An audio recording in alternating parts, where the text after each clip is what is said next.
Conversa com Sandra. Baixa uma palma aí também.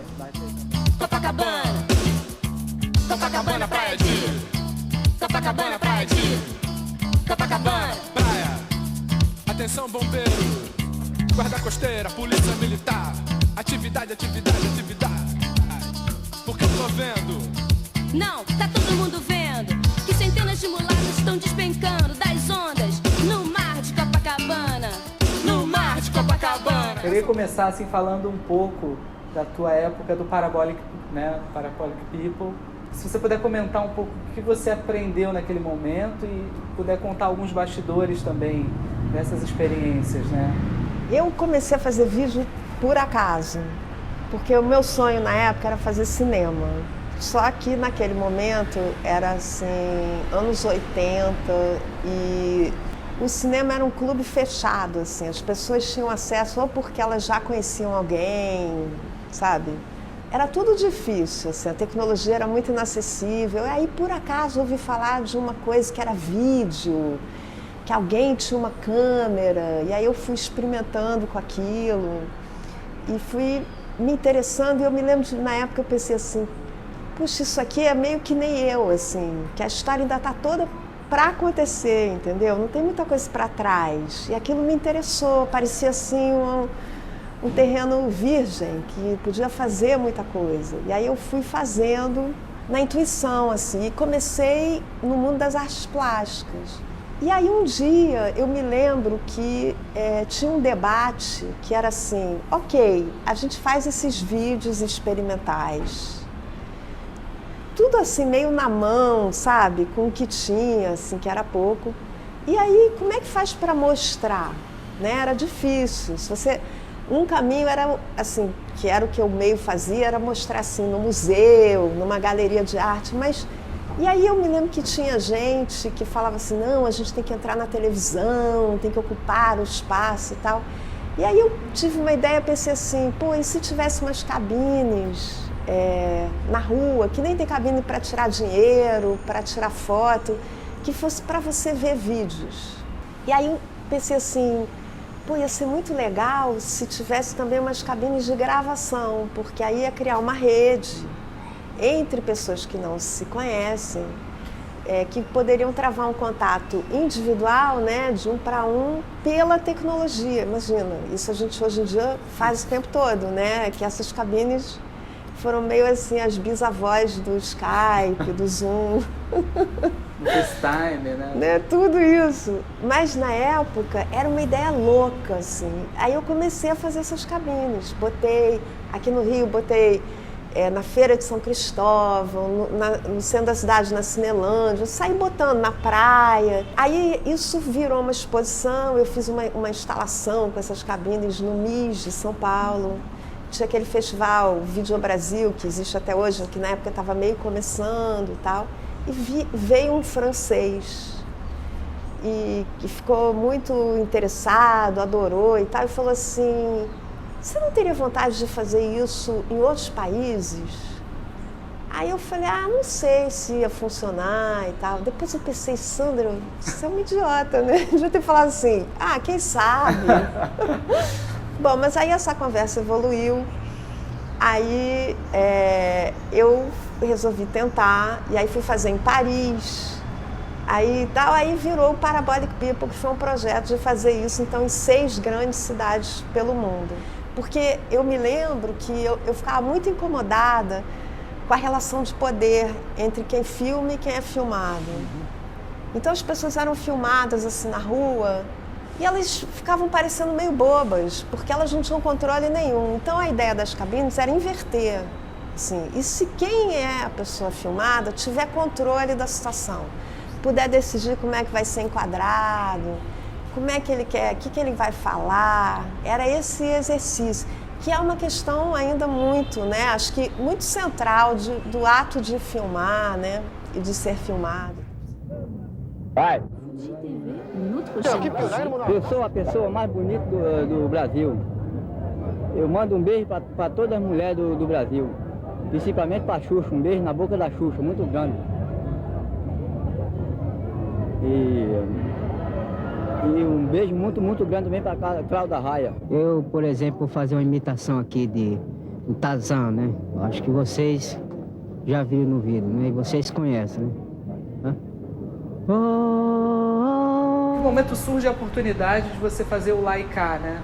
Porque dentro desse caminho, desse percurso, você também vai morar fora, né? Então seria legal, assim, saber um pouco desse momento, assim. Tem que imaginar que isso era um mundo pré-digital, né? Por mais difícil que possa ser esse exercício. Não tinha esses editais, não tinha nada. Então você tinha que meio ir bancando os projetos, ainda mais com uma ferramenta como o vídeo, que era nada. Assim, depois teve um momento que o vídeo entrou pela porta da frente, né? Nos museus, nas galerias, mas naquele momento ainda era muito alternativo. Assim.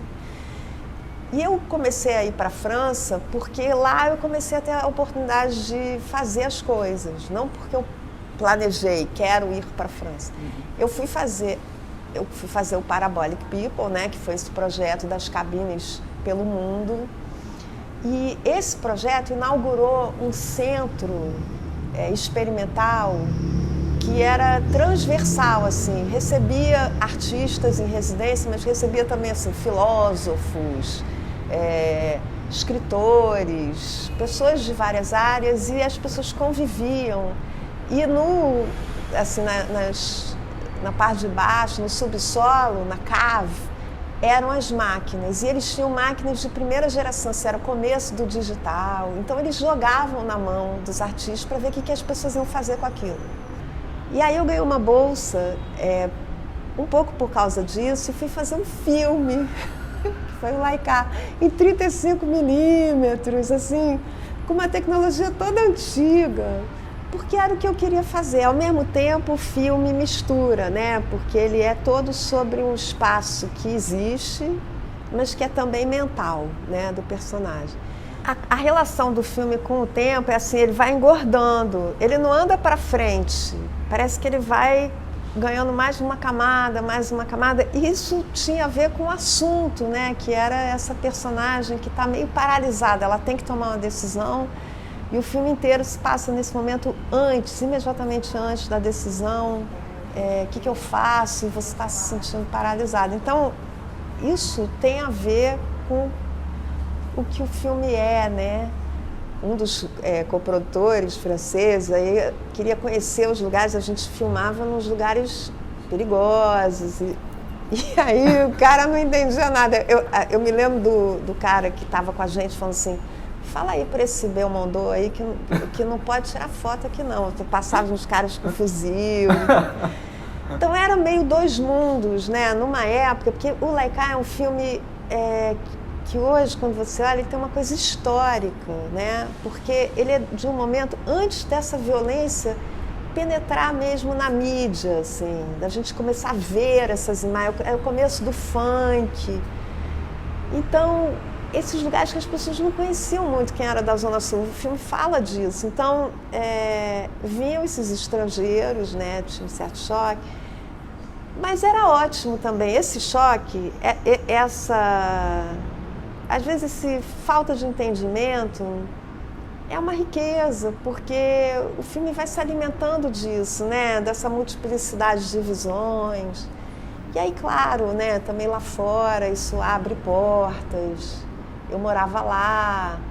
Enfim, eu mesma era uma mistura de coisas, né? Então... Próxima parada, Estação 25, Companhia. E aquela velhinha? Tá vendo de cabelinho branco? À esquerda, do lado daquele menino com a sacola preta. Cada ali, ó, nasceu e criou em Quintino. Pegou o Zico no colo. Ela mora lá há mais de 80 anos. Vou te dizer mais, ela faz, sabe o quê? E no Passaporte tem uma cena que eu acho que é um estudioso, enfim, uma pessoa que trabalha com arquivo lá, né?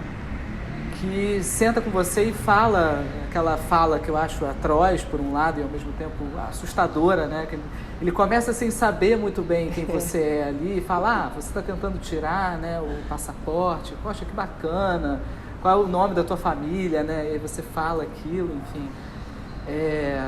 Como é que essas coisas acontecem, assim, né? Você sempre tenta estabelecer um diálogo muito material mesmo, né? Você, quando está conversando com alguém, você não começa a perguntar coisas assim, né? Sei lá, você é feliz? Ou você... Acredito que você vai muito ali no chão, né? Certo? Esse filme era isso, né? Assim, tinha uma simplicidade. Eu vou tentar tirar esse passaporte.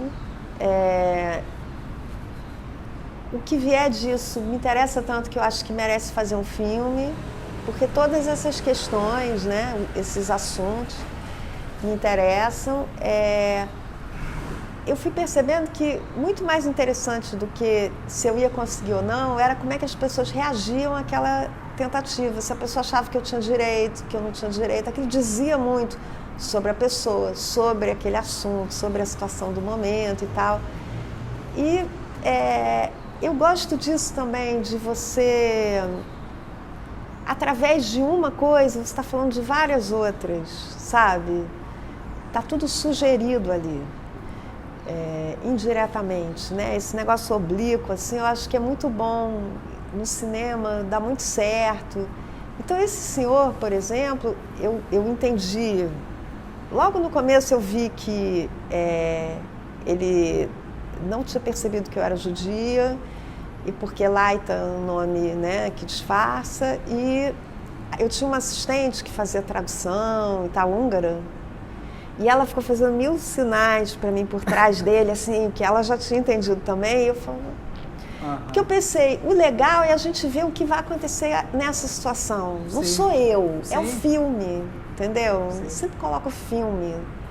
Então, é isso, eu era só uma ferramenta, né? Quase uma atriz. Tanto que, por exemplo, eu tinha medo de dizerem assim...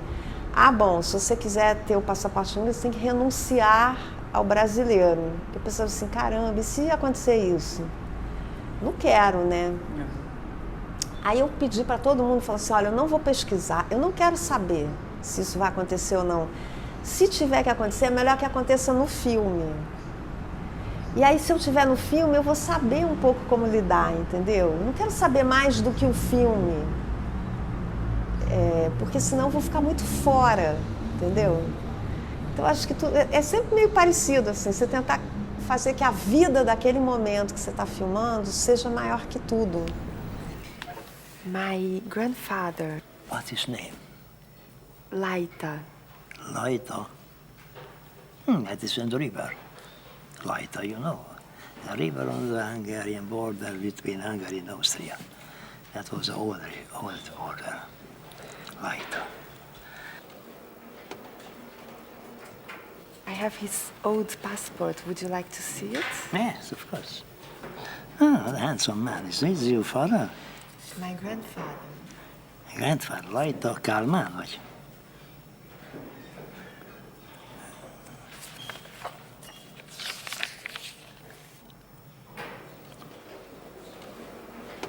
How about? What was the original name? Löwinger. Löwinger. That is a typical Jewish name. But you are not seems to be a Jew. I don't. You first, yeah. Your mother perhaps is not Jew. Your mother not. Your father was a half Jew, and not. No, I am 100%. Not, seems not to be. Seems not to be. Father, grandfather, grandmother, everybody. Oh. You can deny it. Não, e essa composição, por exemplo, no Mutum, que é também interessante, não só toda a ambientação, todo o ambiente que já teve que ser pesquisado, vocês tiveram que encontrar esses lugares, né? Me interessa saber um pouco da parte de iluminação também. Esse filme me chama muito a atenção, a iluminação, assim, né? Como é que vocês foram pensando isso? O Mauro Pinheiro, que fotografou o Mutum, que foi também, assim, nossa, genial. Na época a gente falou assim, vamos trabalhar com luz natural, né? Porque isso não é inviável. A gente estava num lugar que não tinha nem energia elétrica, que era muito difícil o acesso. Teve que construir uma estrada para a locação. Era uma operação de guerra, assim. Construiu tudo, construiu um refeitório, construiu uma estrada. Não tinha nem como chegar, entendeu? Então, e era película, né? A gente filmava e mandava para o Rio de Janeiro. Só ia ficar sabendo se tinha valido dias depois. E aí com o Mauro a gente pensou várias coisas assim, vamos tirar as telhas, entendeu? Para ter luz, vamos... Aí a gente usou um negativo Fuji na época que ninguém queria usar porque ele... É interessante isso, você pegava o negativo Kodak, eram sempre aquelas cores saturadas, né? Meio publicitárias, assim, aquele vermelho, aquele verde. E a gente queria outra coisa, a gente queria um negócio muito mais pastel, que não é o que as pessoas queriam. Então, era um negativo muito mais barato, entendeu? Que estava ali meio à toa. E aí ele ainda puxou. Enfim, a gente fez umas experiências para chegar nessa imagem. Então a gente, e também foi uma coisa que eu me lembro, assim, quando eu estava fazendo esse 1 ano e meio que eu fiquei viajando, eu mesma também mergulhei naquele mundo de um jeito que eu não tinha feito, né, antes. E eu me lembro que eu perguntava para as pessoas assim, o que você mais lembra da tua infância? E muita gente falava assim, a escuridão. Porque é um lugar que não tem energia elétrica, entendeu? Então a gente falou, vamos fazer as noturnas realmente escuras. Porque é isso, você está tentando traduzir um estado emocional, um estado mental dos personagens. Você não está descrevendo uma cena com o olhar de fora, né? Então é isso, assim, eu era também uma pessoa ali do filme, entendeu? Uma atriz, de uma certa maneira. Eu me usava naquelas situações, porque eu acho que todo filme... O papel do diretor é criar as necessidades do que o filme pede, entendeu? Para as pessoas. E não dizer assim, agora você vai fazer isso, você vai andar para cá, você vai...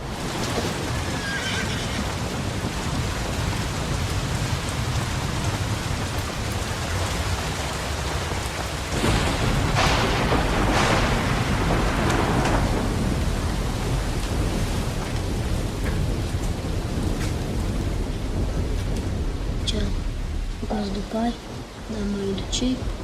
Outra coisa também que eu acho que é importante dos teus filmes é o som. Eu acho que também é importante para a composição das cenas, assim. Quando eu penso em Campo Grande, eu penso muito no som. Vocês filmaram muito em externo. E o som das ruas, o som da caminhada, tudo aquilo ali compõe, né? E aí, assim, juntando um pouco essa questão do som, de como é que foi fazer esse filme de tantas externas, né? Porque o filme, acho que ele brilha por ter sido filmado muito em rua, né? Seja por aqui, né? Aqui perto, mas também, né? Na Avenida Brasil, todo aquele trecho ali. E esse som, como é que foi? Como é que você trabalha, ou você compõe esse som direto também com a equipe, né? Como é que você pensa isso? Assim? Nossa, essa é uma ótima pergunta, porque assim, o som... o que eu gosto de fazer, eu gosto de pegar coisas que poderiam ter acontecido sonoramente ali, mas que não necessariamente aconteceram, e botar. Então, tem uma coisa que a montagem de som, ela fica num lugar que é quase uma ficção, mas é nebuloso, entendeu? Poderia ter tido aquele som, então não é totalmente outra coisa. Mas é um pouquinho acima, muitas vezes. E Campo Grande era muito aquele momento do Rio que estava tudo em obras, né? O Rio estava uma loucura. Então, queria muito esses sons. Agora, esse lugar nebuloso entre ficção e... Porque eu não gosto, por exemplo, no meu set, eu raramente falo assim, rodando, entendeu? Eu gosto de criar uma situação que sempre poderia estar valendo, mas ninguém sabe direito se está valendo ou não, entendeu? Então, está todo mundo sempre no filme. Porque eu também não gosto de ator que faz para câmera, que se a câmera não está nele, ele não faz direito, entendeu? Então, ninguém tem certeza direito de onde está a câmera. Sim. Muitas vezes eu falo uma coisa para uma pessoa, outra para outra, para manter essa... Sim. E aí, no Campo Grande, como a gente estava... A gente, por exemplo, não fechava a rua, entendeu? Então, o Marquinhos Pedroso, que é diretor de arte maravilhoso, com quem eu pretendo trabalhar o resto da minha vida, que sempre trabalhei até agora, cena do ponto de ônibus. Então, ele fez um ponto de ônibus igual ao que existe, né? E a gente botou o nosso ponto de ônibus ali no Jardim de Alá, no canal, uma rua movimentada e tal. E aí tá ali falando com os atores, né? Eu olho, os ônibus começaram a parar no nosso ponto de ônibus. Olha. Aí eu falei, Marquinhos, olha que consagração. A cidade já adotou o teu ponto de ônibus. Amanhã vai ter gente aqui reclamando. Tiraram. As pessoas começaram a fazer fila no ponto para chamar ônibus. O nosso ponto de ônibus cenográfico, entendeu? Então, o tempo todo a gente estava nesse lugar que ninguém tem certeza se aquilo é o filme, se aquilo já tinha, entendeu? E pro som isso também foi muito bom. Você achou? Ah, mas qual? O azul? Calma, tá? Eu vou achar ela. Mas eu falei que voltava rapidinho. Rayane, calma. Você estava onde? Tá, pode deixar. Pode descer. E não mexe nada, hein? Eu vou procurar ela e você me espera aqui, tá bom? Rayane, me solta! Você lembra o que a mamãe falou? E essa direção de arte, por exemplo, eu acho também que ela é muito importante nos teus filmes, né? Não só no Três Verões, que vocês compõem aquela casa, assim, né? Seria legal até saber como é que é concentrar o filme num espaço, né? Como é esse, assim, né? Numa casa, né? Que o que acontece é sempre o que se passa dentro daquele espaço, né? Três Verões, filme que a gente fez com pouquíssimo dinheiro, a jato, assim, pouquíssimo tempo. E era um negócio assim, ou a gente fazia daquele jeito, ou provavelmente nunca teria feito. Era quase uma piada, eu falava assim, puxa, não só a gente não tem dinheiro nenhum, como é uma família rica, né? A gente tem que retratar pessoas ricas. Mas, de novo, era isso, assim, como é que você tem objetos-chave que vão valer por tudo, entendeu? Então, sei lá, vamos botar aquela bola na piscina, que aquilo já conta tanta coisa. Ou o pato, que já diz tanto, né? Então, você vai criando com coisas muito centrais, assim, e que fazem muito parte da relação entre os personagens, deles com a história e tal, para a direção de arte ficar muito integrada no filme, entendeu? Outra coisa, aonde botar a câmera, que é parecido, que é a grande pergunta, né? Que você chega no set e as pessoas falam assim, onde vai ficar? A câmera é onde? Porque tudo se organiza em função disso. Como é que você responde? E é o diretor que vai dizer. E como é que você diz isso? Como é que você escolhe? Pode ser em 1000 lugares, né? Para mim, sempre é em função do que é da relação que está em jogo ali. Quem está numa relação com quem? O que está em jogo para os personagens? Ou se é um documentário, qual é a minha relação com aquele personagem? Entendeu? Que distância eu posso ter? O quão frontal ou não eu estou na relação? Então isso é que me faz escolher onde botar a câmera. Eu sei o lugar da câmera porque eu sei isso. Entendeu? Então, isso também não mudou. Pode ser qualquer câmera, sabe? O mundo inteiro atrás do senhor, só quer o quê? Vamos pra casa, garoto. Uma chuva dessa, o senhor não conhece isso aqui? Isso aí meia hora vai encher, vai vir uma correnteza. Sabe onde o senhor vai parar? O senhor vai parar lá em Mambucaba. Eu fico só pensando, madame. Eu, um professor, eduquei tanta gente, não soube educar meu próprio filho.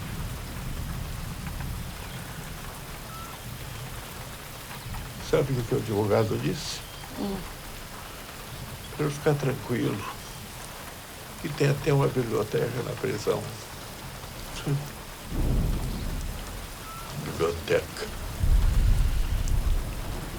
Que a gente não falou de um filme que tem uma coisa muito central disso, que é o dos Pirineus. Você conhece? Sim, esse filme. Eu ia falar em off, mas eu acho incrível esse filme. Eu adoro esse filme. Então, da fábula, né, que eles criam em torno daquele casal. Eu acho esse filme, inclusive, é um dos que eu mais gosto do teu trabalho, assim. Então, esse filme foi para mim um divisor de águas, sabe? Por isso que eu acho que é legal falar também. Porque eu cheguei nesse lugar dos Pirineus, né, uma cadeia de montanhas ali, e todo mundo falava assim, olha, você vai adorar porque é muito autêntica, a vida autêntica, os pastores de ovelhas e tal. Aí eu cheguei lá, eu ia conversar com as pessoas, né, pegava aquele velhinho sozinho na montanha, com aquele cajado. E aí eu perguntava uma coisa banal, assim, tipo, como é que você faz esse queijo? E ele ia me respondendo e soava falso. Eu falei, que estranho. Aí conversava com outra pessoa, mesma sensação, tudo soando falso. Aí comecei a ficar meio perturbada, assim. Falei assim, nossa, isso aqui tá parecendo Pirenelândia. Eu acho que deve ter tomada na árvore, entendeu? Tá parecendo muito, assim, um negócio falso. E eu falava pro cara que estava comigo, falava, você não está sentindo isso não? Ele falava, não, isso é preconceito seu, porque você é da cidade, não sei o que. Eu falei, gente. Aí eu um dia fui numa lojinha e vi uns cartões postais e todos aqueles caras isolados, não sei o que, estavam nos cartões postais. Aí eu falei, gente, tive um clique, falei, essas pessoas autênticas, da vida autêntica, o que está acontecendo? O ano inteiro vem turistas fotografar essa vida autêntica, aí equipes que nem a gente de documentário, antropólogos fazer teses sobre essa vida autêntica. Então eles viraram atores, né? Eles são atores, porque eu reparei que, por exemplo, o velhinho falava assim, você não quer me filmar do lado de cá? Com as montanhas no fundo, vai ficar muito melhor. Aí eu falava, tem razão. Aí o outro falava assim, esse microfone não é um pouco pequeno? Aí eu comecei a reparar que todo mundo ali já tinha sido filmado, entendeu?